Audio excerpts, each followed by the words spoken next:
स्त्री आणि पुरुष या दोघांनाही समानतेचा अधिकार आहे आणि तिथे मंदिरामध्ये चौथऱ्यावर पूजा करण्याचा अधिकार मिळावा यासाठी आपण बघितलं असेल की ते आंदोलन यशस्वी झालं। आधी लिंगभेद केला गेला आणि आता धर्मभेद केला जातोय।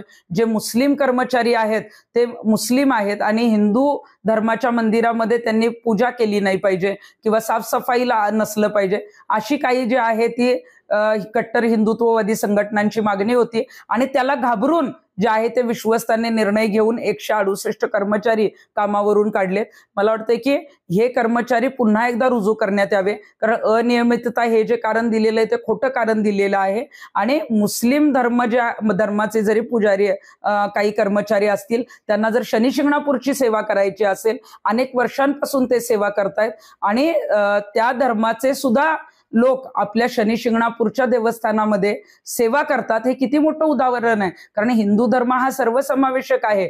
उद्या मुस्लिम दर्ग्यामध्ये अशा पद्धतीचे कर्मचारी घेतले जात नाहीत आपल्या धर्माचे असं म्हणण्यापेक्षा आमच्या हिंदू धर्मामध्ये